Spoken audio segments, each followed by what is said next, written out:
irreverent and sporty, almost brash, packed with attitude and daring to be very different. Definitely male and pushing the boundaries. That is what the Bajaj Pulsar set out to be when its journey began in October 2001. We were not the first 150cc bike with the Pulsar. There were others before us. But we were the first ones who systematically worked at creating a sports segment. And I think irreverence, in a sense, is a part of being sporty. We are irreverent, but we are not lawbreakers. And there's a big difference between the two. The first Pulsar twins set the market on fire and really captured the imagination of the Indian motorcycle buyer. The bike was seen as not just a new product, but also a new direction for many. Now, the reason I'm making such a big deal out of this bike is because, well, until this very humble Pulsar rode into the market really didn't exist. It was a really small space sports bikes. In fact, take a look at the numbers and then you know what I'm talking about in terms of where it was and where the Pulsar took it. We weren't very confident about the volumes we would get out of it, but we were very sure that from a perspective of making a motorcycle for a sporting enthusiast, we would do the right thing.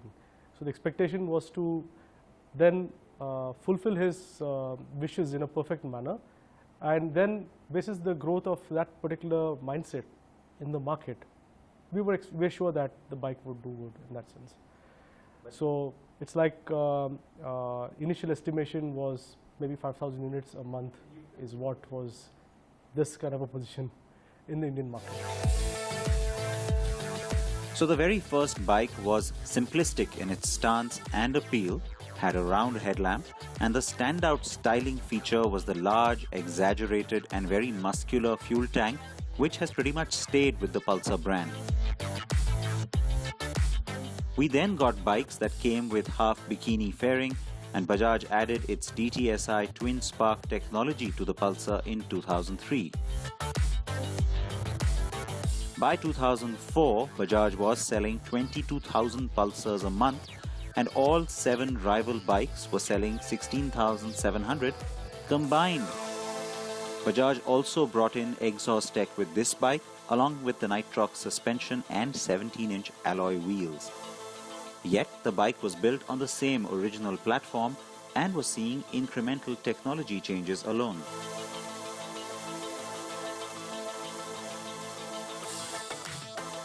By 2006, it got a more advanced digital instrument cluster, but it was in 2007 that the Pulsar entered a new phase. That's when we got the 220 DTSFI, the fuel-injected bike. It went on to win the NDTV Two-Wheeler of the Year award in 2008. But despite the accolades, the bike was niche in sales terms. After all, not everyone wanted to spend the extra money for the FI technology. So then we went back to the drawing board and we tried to get the performance out of other means by using conventional technology like carburetors, and which is able to do the job with technology like DTSI, including working on the catalysts. We've been able to meet the emission norms of the country very comfortably at a very cost-effective price, and we try to give the best possible performance for that, and that really, I think, made a big difference to the customer, accessibility to the customer. The Pulsar also gained the 200cc variant in the same year. The bikes now had a longer wheelbase and they were getting edgier in styling terms. The characteristic fuel tank remained, but the focus moved to the handlebars and the wheels, with the bikes also getting a more stiffly sprung feel and look too. In 2009, the Pulsar went self-start only, and soon we had the 135cc bike too.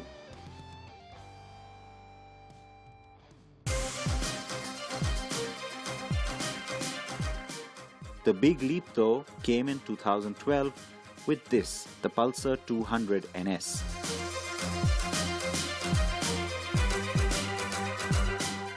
So the two-wheeler of the year jury choice is the Bajaj Pulsar 200 NS. Another bike of the year win, and the next phase of the Pulsar story now started to kick in.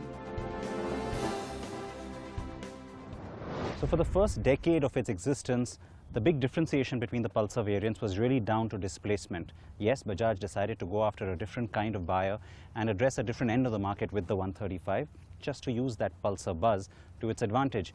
But starting 2012 is when it wasn't just about replacing the old 200 with the new 200, because you got the NS. And with that, you can see that there's a whole new family of Pulsars that started to emerge, where the differentiation now is on attribute, not just displacement. So with the new generation platform bikes, what we will get are motorcycles with different applications, not just different power outputs. We already have the NS200 and the AS200 and 150. The latter has an all-new engine, by the way. With this new platform, we also got the monoshock, a liquid-cooled triple spark engine and a perimeter frame. The point was driven home when this bike broke through a few weeks back. That's the RS200, which brought in features like projector headlamps and single-channel ABS.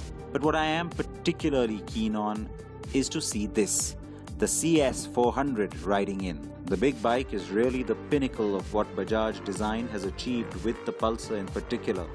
The exaggerated muscle is all there, and yet the bike also looks mature and sophisticated. Very global, like no previous Indian bike has. The appeal lies in its strength of design, and I do hope that the production version carries that, both in styling and riding terms. The bike has a blend of cruiser and naked styling and will be India's first indigenous bike to sport an LED headlamp and taillights, upside-down forks and a stamped metal swing arm. It's also got a wheelbase that's longer than the NS by 80mm at 1440mm. We don't think we will, in each of the verticals, do all displacements. It doesn't... multiple displacements, yes.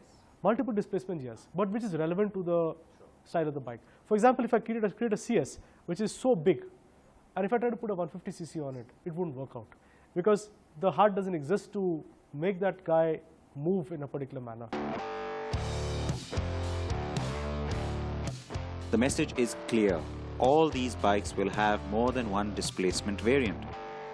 Naked sport, adventure sport, racing sport and cruising sport may seem like stretches to many already, but these are well-engineered products that are already finding favor. The big question is what next, besides the CS, of course.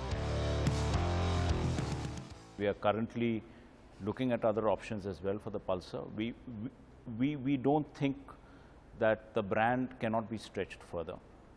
We don't think this is a stretch for the Pulsar brand. We think it's a logical evolution for the Pulsar brand, and we will continue to look at other options in the sports market. It is an evolution that we are going to still look forward to, and one I hope will continue to keep style and design at its forefront.